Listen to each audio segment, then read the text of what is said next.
In this video, we're going to look at the and or rules of probability and what the term mutually exclusive means. Firstly, do you know what mutually exclusive means?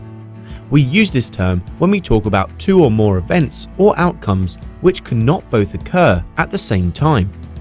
For example, the possible outcomes of a single coin toss, you could get a head or a tail, but not both. Another example is the roll of a standard dice. The outcomes are 1, 2, 3, 4, 5 and 6, but we can only have one, not more, for the answer. We can also have events that are mutually non-exclusive. Two events are mutually non-exclusive if both the events have at least one common outcome between them. The two events cannot affect or prevent the occurrence of one another, so we can say they have something in common. For example, if you were to roll a dice with a desired outcome of an odd number and a number more than 4. The desired outcomes for events are 1, 3 and 5, whilst the desired outcomes for the other are 5 and 6.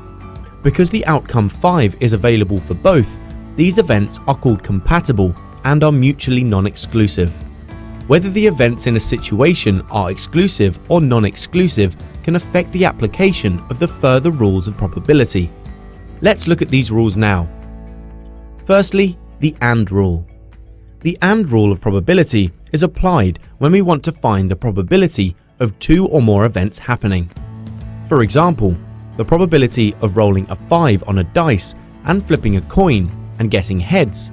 The probability of rolling a 5 is 1 out of 6, because there are 6 possible outcomes on a dice. The probability of flipping heads on a coin is 1 out of 2, because there are 2 possible outcomes, heads and tails. When we compare these possible outcomes in a sample space, we can see that overall there are 12 combination outcomes. One of these outcomes is the outcome we wanted, a 5 and a head. Therefore, the probability of rolling a 5 and flipping heads is 1 out of 12. This is the exact same value as if we multiplied the two probabilities together. 1 over 6 multiplied 1 over 2 equals 1 over 12. Therefore, to find the probability of multiple events happening, we multiply their individual probabilities together. This will always result in a lower probability than the individual parts themselves, so remember to check that your combined probability is lower than the parts you started with. This fair 6-sided spinner and this fair 5-sided spinner are both spun.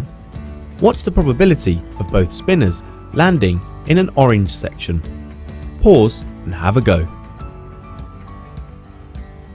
The first spinner has 2 out of 6 chances for orange, whilst the second has 1 out of 5.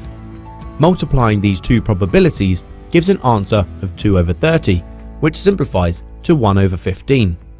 Theoretically, therefore, 1 of every 15 spins should result in double orange. Our second rule is the OR rule. This rule is based around the addition of probabilities when more than one outcome will satisfy.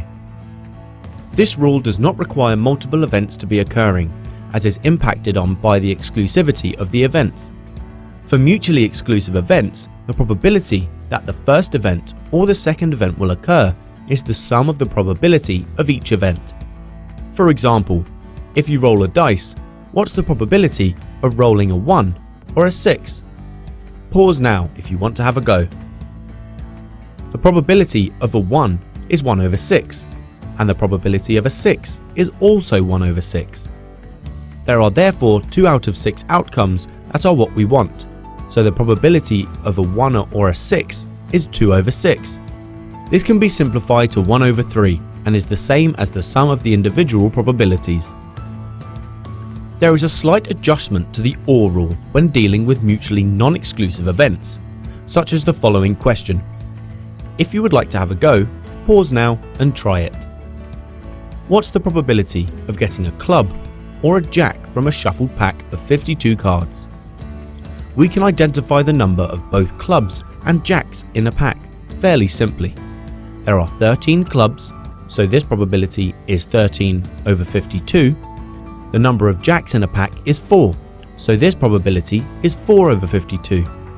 To find the total probability, If these were mutually exclusive, we would add them together, giving us 17 over 52 for our answer. However, these events are mutually non-exclusive, as this diagram here shows. There are only 16 cards, not 17. Because there is a shared outcome, the Jack of Clubs himself, we have to include an additional step, subtracting the probability of outcomes that satisfy both probabilities. The answer is therefore 16 over 52, or 4 over 13 in its simplified form.